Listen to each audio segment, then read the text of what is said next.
man. Ain't no telling if this had homies. Nigga ain't talking about that situation. God.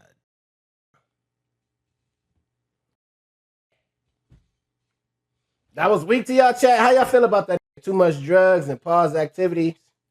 Yeah, I believe it's definitely too much drugs. I don't even think he was getting chilly like that yet. He got strung out before he can even get to that. It's just up. My hate I just did that interview and like that too, though, man. Shout out Nadeska. Shout out Ebro. Dope interview. For sure.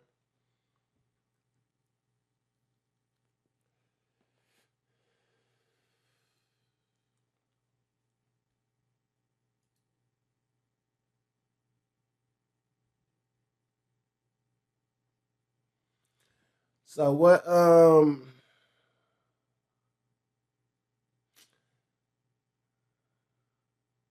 did I even get past that hard part of the game? Watch K-Dot interview. Yeah, that shit tripped me out. I ain't gonna lie. That's crazy.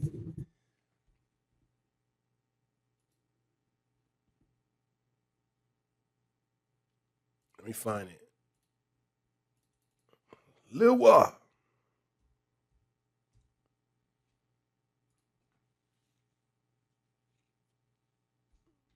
They probably scrubbed that off the internet.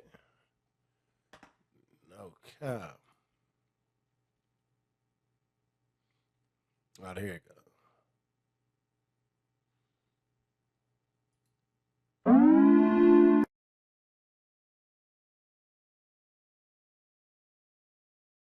Please welcome Kendrick.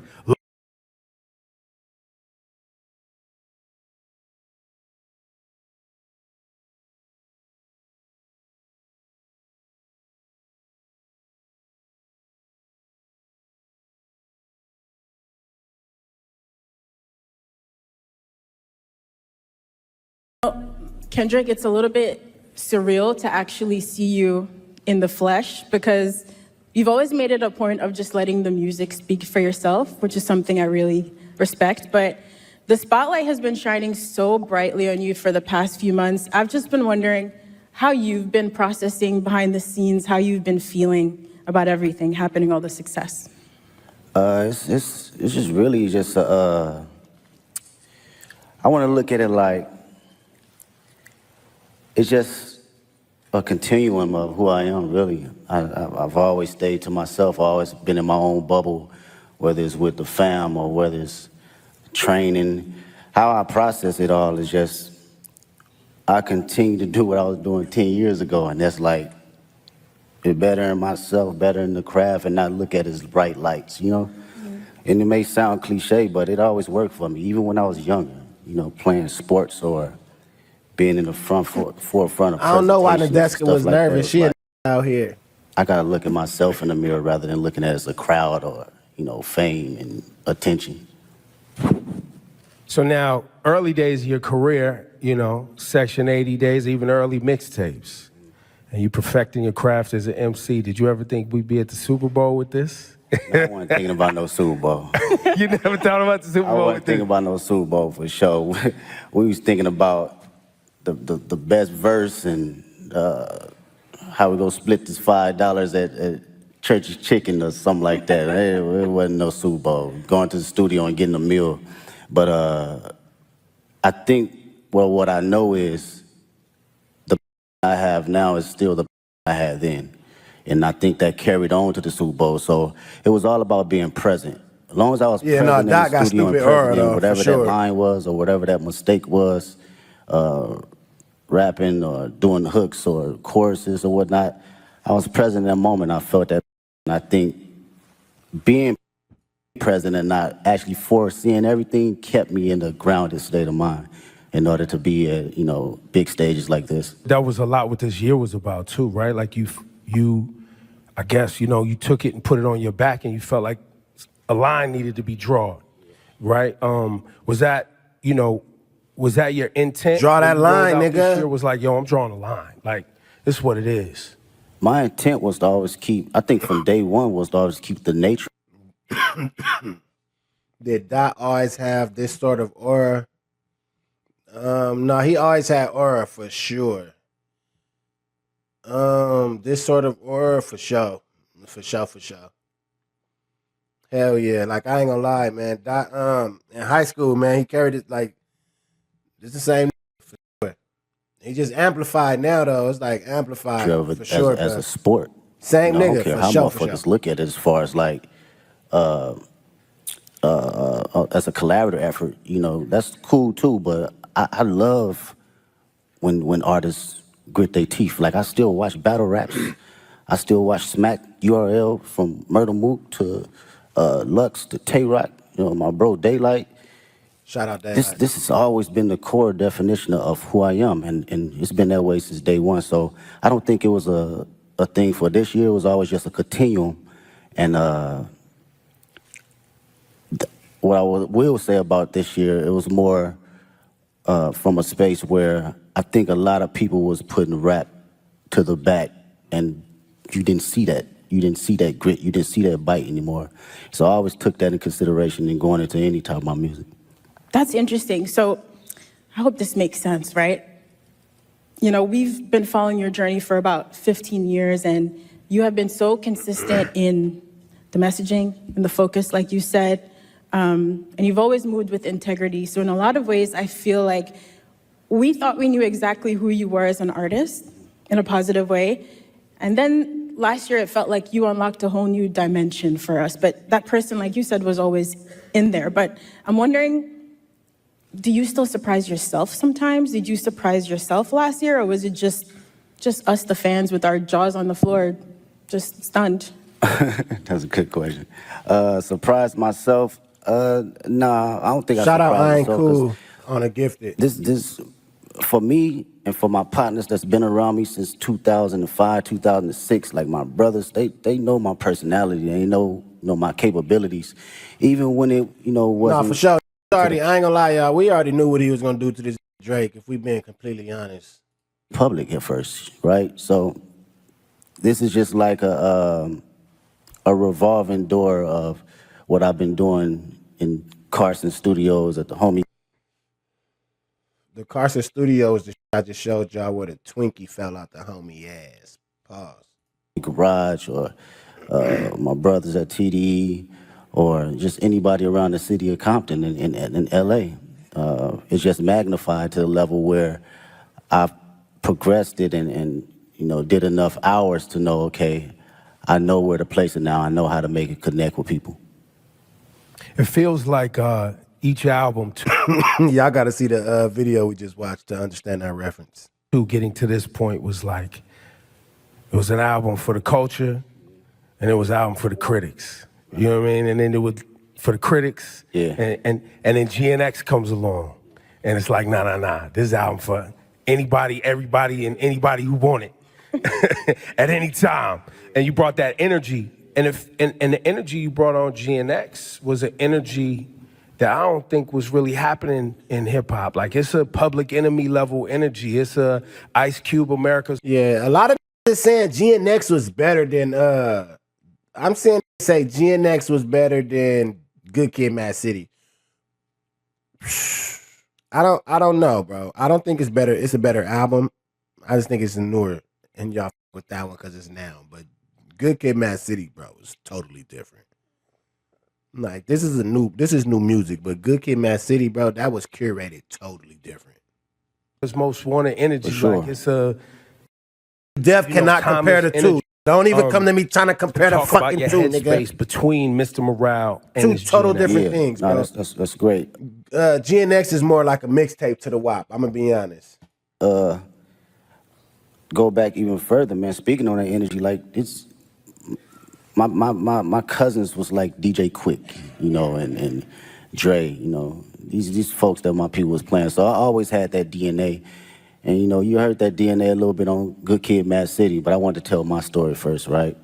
And fast forward to GNX, I felt it was just a perfect time because not only the energy was lost, but it was the energy that was. Yeah, I think Good Kid, Mad City album never got out the billboards. Let's check it real quick. Let me see. Yeah, I don't think it never got out the billboards.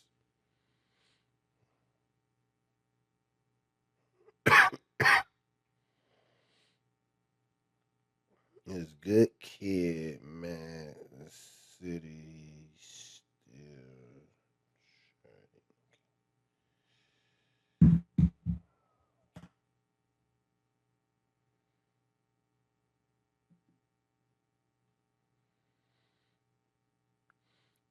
As of as of April 2024, Good Kid, Mad City has spent 600 consecutive weeks on the Billboard 200 chart, making it the first hip hop studio album to achieve this milestone. By July 2024, the album had extended its run to 610 weeks, solidifying its status as the longest running charting hip hop album in history. Given this consistent performance, it's likely that the album remains on the Billboard 200 as of February 2025. So that shit's definitely still in the billboards. She said what it says. Given this consistent performance, it's likely that the album remains on Billboard 200 as of February 2025. Bubbling inside of me as well. I wanted to go So back to the that's forefront, just been the in the bite bill, and just been on the Billboard's grit of rap, 200 just all since it raps came out. and hard beats. And that's like the basics for me. I thought about, damn, what I used to like when I was a kid. Hard raps, good beats, that's smacking, right? And it was a great transition from Mr. Morale because that was my most intimate. I wanted to go inside of my own psyche and my own personal withdrawals and see how it connects with the public and who can relate. So during this time around, I That think shit say it's been consistently charting for 12 years. It's been consistently in the charts for 12 years, bro. Crazy. it was necessary of coming out of that cocoon and feeling like, okay, I arrived now. I can spread my wings and show every state of who I am as far as Kendrick Lamar. And you really did spread your wings. I mean, you just came off a huge Grammy wins. You walked away with 5 awards, and you won Not Like Us won for Song and Record of the Year, which in itself is remarkable.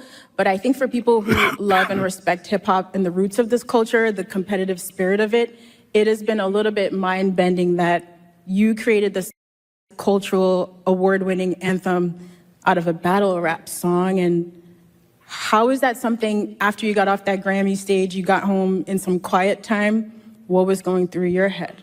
I was just thinking about the culture, really. It's always that for me first. I'm not even bullshitting with you. It's like, when people talk about rap, man, the conversations I hear, they think it's just rap and it's not an actual art form. So when you put records like that at the forefront, it reminds people that this is more than just something that came 50 years ago and like kind of like belittle it. So I love to see that it gets that type of recognition for just straight raps, from awards to the billboards, all that, because this is truly just as big as an art form and a genre as any other genre. So that's what I think about, and I feel accomplished being able to do that. You know, whether somebody else come behind me and do it again and quadruple it, I love to see it. If that was my purpose to do that, then that's exactly what it was for that particular moment. I think people often miss the significance of that record That nigga and going, Song I of love the this Year interview. award, because that Song of the Year award is a songwriter's award. Like, it's not just the biggest song. It's like someone wrote a song. And you as a songwriter, when you see your name up there and it's written by Kendrick, and that's it. Yeah. That's powerful. And I think to what you're saying, I think there's a lot of people who have become fans of hip hop, and they, you know, you like the songs you hear and know, but you're not actually tapped into the work that it takes for you to generate the output, the art. Exactly, man. As a writer, you know, and that's what I can appreciate the most, and knowing how much time Like, this really got a pen, though. This nigga won a Pulitzer, bro. This is crazy. I dedicated over the years and just trial and error, writing the most terrible to some of the greatest. You know, we all do it, from writer's block to figuring out how to find inspiration from the most non-popular aspects around me. So it's like knowing that trial and knowing what I put in as far as my thinking process and what it takes to get there, I do not look at it as a small like endeavor because it's a hit record. No, it's actually some writing in that. You know, whether it connect with you on a spiritual level, whether it connect with you on a comedic level, whether it connect with you just on a personal dynamic, it's still from a writer's point of view. Yeah, you are an incredible writer. That shit There are gonna connect songs is on what he DMX, said. like Reincarnated. I didn't know what to do with that song for the first few times I heard of it, just trying to figure out where you possibly came up with the inspiration for a record like that. Like, when you're working on those songs, are you going through multiple versions until the right thing comes to you? It's hard to fathom, I guess is what I'm saying. Yeah, well, records like that. First off, shout out to Tupac. That's the number one inspiration. That was always one of my favorite records from him and Outlaws. Shout out Tupac. That was one of my favorite like records that, too, though. It's That's why I got him always tatted. going into my mind of like, what if, right? And crafting out my what if ideas to the masses. I'll play my And first think song I about heard from Dot after concepts, this interview. and I think about what I actually believe and what I feel. I just go through a breakdown as if I'm reading a book, you know, and how I want people to hear this from a book sequence. So my initial process is, okay, how can I open them up to the story, and how can I drive them to the ending point to make them feel truly exactly what I'm trying to convey, whether they take their own perspective from it or they take mine. I just want you to feel it first. You know, the writing is there, now it's up to me to perform it to where you can feel it. Yo, give it up for this guy, Kendrick Lamar. Y'all too quiet, man. This guy, you know, this guy he doesn't sit down and do this too often, so this is a very special conversation. We appreciate you, bro. Yeah. I really do. And shout to SZA too, because you guys are making history man. right now. Hell and, yeah. and you've seen her from her humble beginnings like she's seen you from your humble beginnings. You've watched her find success, and now y'all sharing the stage at the Super Bowl. Shout out my sis. Got this humongous tour that's rolling out next year. Talk about this moment in both of y'all's career. Have you guys had a chance to even see each other in this moment and be like, yo, like? We haven't even had a chance to crash out about it because everything been moving fast, like far as production and rehearsals and stuff. So we speak, but we haven't really got a chance to settle into the moment. For me personally, watching her, her career and where she's come from, it's amazing to see. I get to finally see how certain individuals see me come up in the process, because I seen her day one coming in the studio and writing songs, throwing away songs, writing another song, throwing away songs, and songs is hard. And I understood that process, though, wanting to be great. You know, even when people saying, this is record, she like, no, I'm gonna write another one.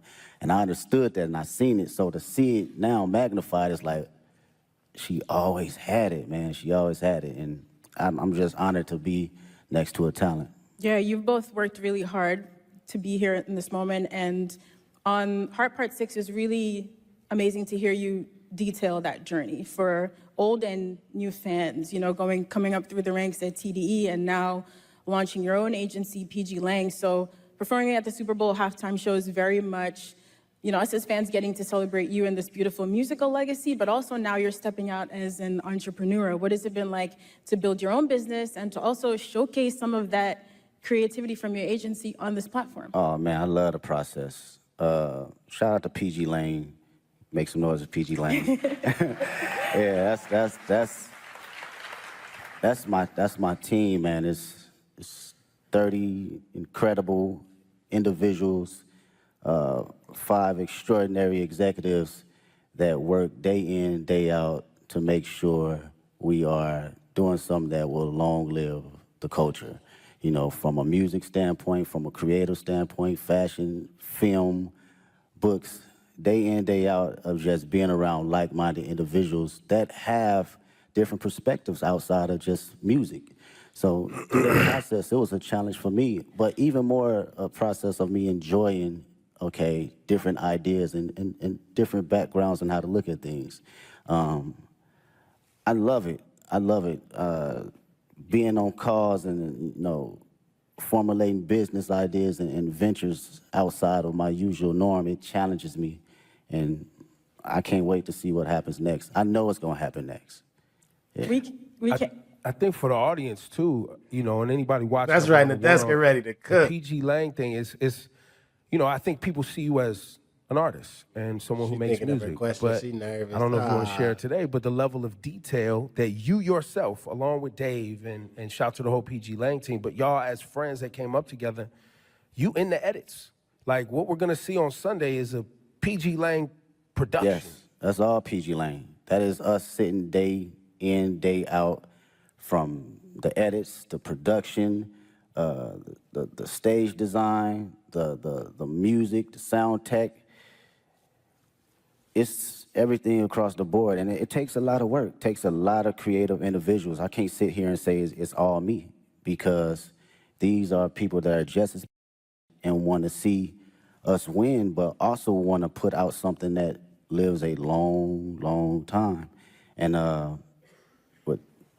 with Dave's creative mind, it's just Shout out my nigga he's Dave. insane, man. That dude is like Basquiat in so many different fashions. You know, you can clearly pick his brain about anything, and he'll give you an answer right down the middle to help you decide for yourself. So that's something I can always appreciate. Yeah, I'd say with all of your powers combined, y'all are really diabolical. Like, when you roll out the videos, all the visuals for GNX, just the way you all move strategically together, it is inspiring beyond the music. You know, just thinking about how to approach life and art in a holistic way. And so when it came down to planning for this Super Bowl now, you know, you've teased on the album coming up to New Orleans with this LA energy. How did you guys approach the show and trying to figure out how to pay tribute to the in your catalog with this new music in like a 13-minute set list? Yeah, it's wild. Mr. Morale's like an hour and 30-minute tour, so it's like you gotta smack this shit down all the way to 13 minutes. It's kind of wild, and it's interesting because it lets you know kind of where you at and your perspective on how you think about catalog and the music. For me, I love being present. I love being present. So it's a 13-minute set, y'all. 13-minute set. I had a crazy set, man. Y'all ain't gonna lie. I know y'all heard that shit. So Present, man. It's my favorite. It's very hard for me 13 to minutes. live Woo! in the past. It's very hard. I respect the past wholeheartedly, but being in the now and being just locked into how I feel and the energy I have now, that's the LA energy for me. That's something that I want to carry over to New Orleans and for the world to see. This is me, this is Kendrick Lamar, 37 years old, and I still feel like I'm elevating. I'm still on the journey though, you know? And I want that energy to, you know, ooze out into the televisions and to the people that's in that building. Well, and on that, you know, the connection between black culture and New Orleans and how important and shaping our ancestors were in this town, music, jazz, all that. You That's not always 8 full put songs, our though. culture and black culture at the forefront of your brand, your music. Damn. Same thing in LA. A lot of our family members moved out to California from the South for new opportunities. Man, So what? there's a big connection between LA and the South. So when you say you walked in to New Orleans with that LA etiquette and all of that, I don't know if people really grasp that, but you got to be feeling that energy bar. like when you are out ready on Sunday to do your thing. That's a bar. It's crazy, bro. Out of all my friends, LA, us growing up, all our grandparents either from Louisiana, cap. Texas, Chicago, like, period. So our dialect and how we talk, it gauges from like the South and like the Bay Area. So like going to the store, we say finna. I'm finna go to the store. Like that's some South shit, you know what I'm saying? That's not no LA, right? So that energy right there and you know, making that correlation, it means a lot to me for people to understand that. And the culture and just being black, I can't help that, man. It's just not something that I think about or even try to like go, I'm black. Shit, it's just go. It's in you, it's not on you. Yeah, it's gonna come out every time. I can't sugarcoat it. You know, I can't downplay it. I'm at a point in my life, I can't necessarily fake the funk for nothing. And I've always had an essence of that, but you know, you have kids and That shit's like, I have to be who I am authentically, and if, you know, the world can't accept that, then so be it. But who's rocking with it, I'm gonna put it all the way out there, you know, whether it's in private or whether it's on the main stage.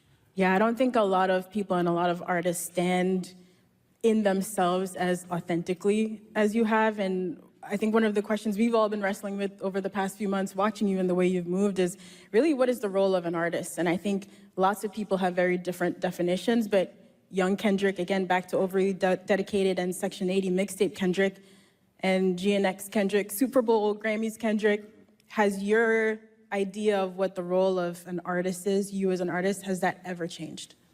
I don't think I knew exactly what my role was early on. I had maybe clues of it, but now today I can truly say it's to express myself and express things that people can necessarily say on the daily. And That was a them good to question. actually relate to.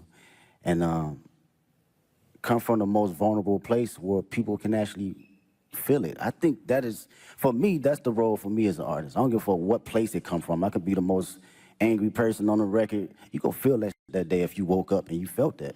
You want to smile, you gonna feel it, because I'm No, gonna I didn't make even know sure about Ye Twitter I'm rant. I'm gonna go present check it out. that particular time in the studio, in the booth, that I feel happy and I feel energized, and I feel, you know, if I feel frustrated, you gonna feel it. And to carry that as an inspiration for people that's listening that may not have a voice, that, you know, I've grew up with cats, still to this day can't have a conversation. The most meanest, you know, aggressive individuals, but they can't even look you in the eye and express themselves the way they want to. So they Yeah. resort to other things. And when I think about that, and I know that I have the tools necessary to communicate myself properly and effectively, I gotta do it for them. I gotta make records like Reincarnated. I gotta make records like Man in the Garden. I have to, because they feel that way, but they cannot project it. And when they hear somebody actually giving them affirmations, it allows them to speak more freely and be open, because again, I come from the same place they come from. Well, Kendrick, we might not see you outside again soon after Super Bowl. I know, of course, you have the GNX tour. Listen, I know you also don't love doing interviews, but we are grateful. We're so grateful for all the music and the moments that you've given us over 15 years. And in the last year, your presence and your focus, it is noted. So thank you. We really appreciate it. Thanks for taking our Thanks for questions. fighting for hip hop, man. Oh, for sure. Thank you for fighting for hip hop. It is really appreciated. Appreciate y'all. And now, we do have some we have some questions kids that are gonna ask from our questions. kid But reporter. I got one more thing for you, Kendrick. Before we go to our friend here, Hayes Adler, what should people expect to see and understand about Sunday's performance? Storytelling. I think I've always been very open about storytelling through all my catalog and my history of music, and I've always had a about bringing that on whatever stage I'm on. You know, whether it's a war tour or whether it's 500 people at Key Club. I've always had a form of that. So Shout out Key I Club. like to always carry on that sense of, you know, make people listen, but also see and think a little. I think this is going to be one of those performances where people are going to be digging up Easter eggs for I mean, years, that's the Kendrick years thing, to come, you know. right? Even when it's not an Easter egg, people gonna make one up, right, Ken? Hayes, this is Hayes Adler. He's got a question for you, What's up, Kendrick. man? Hi, Kendrick. What's going on? How Key do you Club was a prepare venue in for LA. Such a big performance. Do you have a favorite way to stay healthy and active? Yeah. I do some laps, whether it's some sprints. If we talking about, let's go from, okay, on the physical level, I give you that. Maybe it's a 2-mile warm-up or a mile warm-up, maybe some push-ups, just to get the body movement. Sometimes you be out on that stage, man, and take you need some oil on your knees a little bit to get moving and get cranky. So physically, yeah, I'm just exercising the body, a little bit of stretching, a little bit of all that. And on a mental level, I'm usually playing some Isley Brothers just to calm not my nerves, but calm Ted, my you excitement funny. and just give it a balance, you know? So that's my prep right before I go out. Thank you, Hayes. Thank you so much. And now Alvin Williams.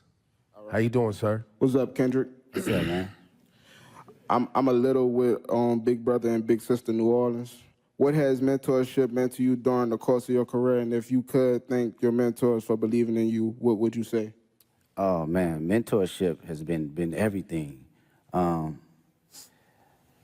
To be around individuals that experience every little thing that you think that you're the first person to go through it with it's a difficult task when you're a young individual because you don't know what you're talking about.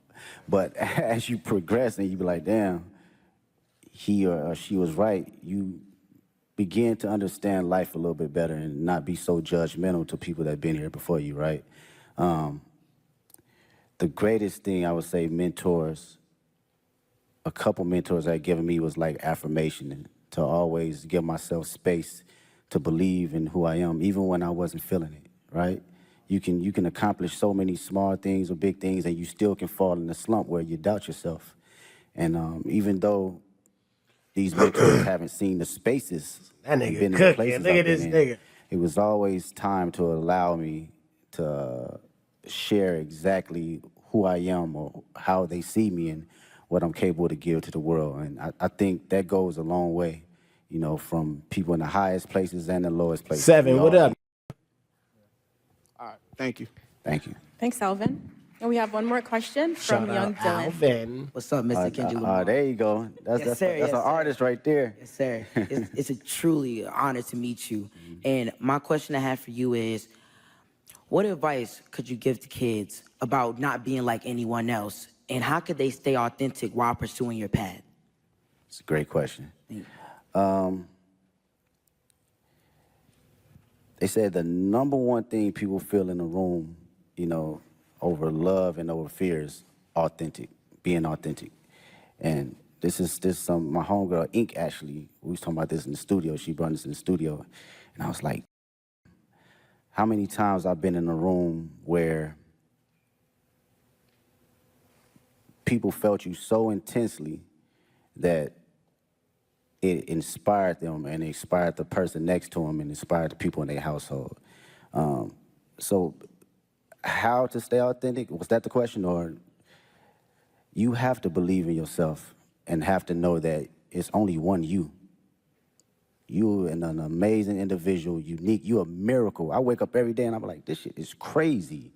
Not crazy from a standpoint of being a celebrity, crazy, just life. It's just wild. When you really sit down and just think about it and just bug out on some wild it's wild. And to know that you are in this existence and in this world as one individual, is only you, you have to know that you got to carry that authentic nature of allowing yourself to say, this is who I am, this is how people are going to see me, and also going to respect me, and it's going to inspire people to have truth. Because when everyone's authentic, what comes out of that is true love. There's no boundaries. We don't have any courtship on judgment. We don't have any perception of being able to ridicule anyone, because you showing up as your true self, I'm showing up as my true self. And carrying that nature to take you places. Appreciate His you. answers are just as thoughtful as in the music. It's ridiculous. Thank you, Dylan. Thank you, Kendrick. Appreciate you. It's Ladies and so gentlemen, one more time. philosopher ass Kendrick Lamar, nigga. please, I gotta start. Hold on, chat. for your work and your dedication. Hold on. Thank you. Appreciate you. Appreciate Go out there y'all. and have fun on Sunday. Thank you so much to everyone for joining us today. We can't wait to see Kendrick take the Super Bowl halftime show stage. While you wait, you can listen to his catalog in spatial audio. Now, look, shortly after the performance, you'll be able to stream the full halftime show right there on Apple Music. You can listen, you can watch, you can sing. Let me do my questions. Give me my questions. Let me get my answers off like that, man.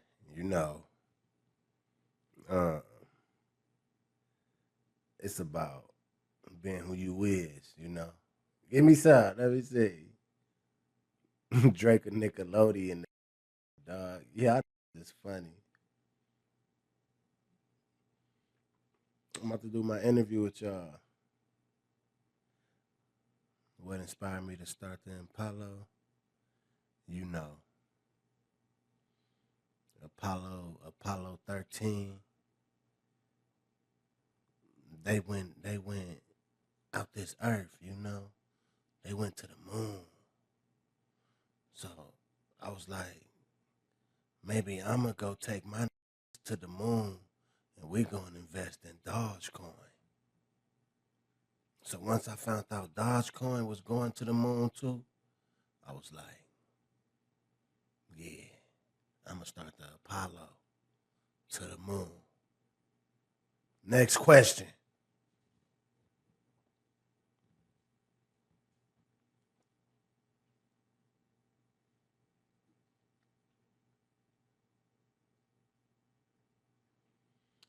What made you get so dark and meet the grams? Man, did you ever think your trajectory would land you as the messiest podcaster on the internet? Well, I didn't think that. You know, sometimes you just gotta adjust to the playing field in order to survive. You know, because if you don't be able to adjust to the playing field, you will merely just be prey, living in your own ignorance. You know,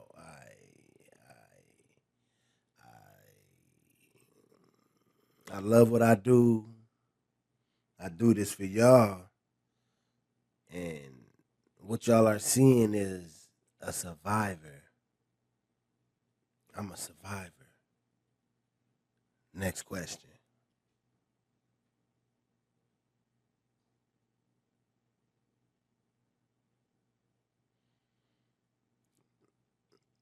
I probably did like the most, probably like 3. Probably like 3. That was the most I did in a day. And that definitely why. That wasn't why. Yeah, I said that was why they was calling me the Zilla.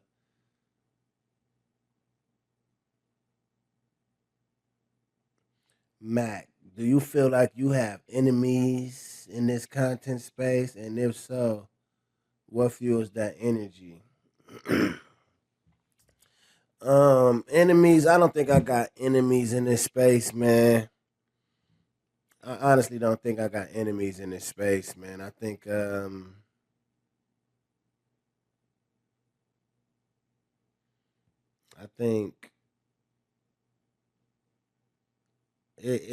you could come across people that are probably curious on how you do what you do or how you move or whatever the case. And it happens that way, you know. Everybody's in search of information, man. Next question.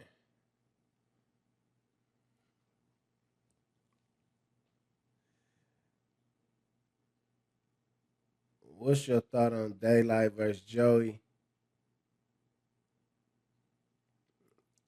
I think it's good for hip hop, you know. They both are good representations of people that's keeping the music real and alive and respecting the art form. Next question. How did I meet Smack?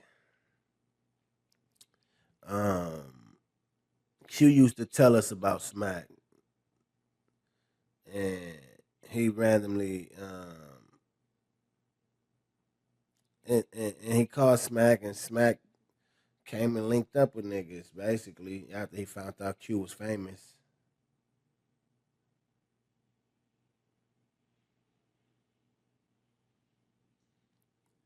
Bring the BO the MO the Mac on Fig sign. I might.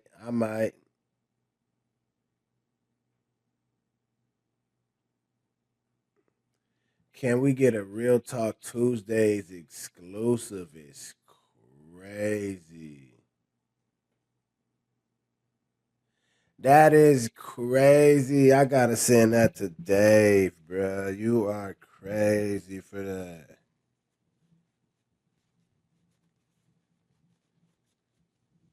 What the fuck? I gotta send that today.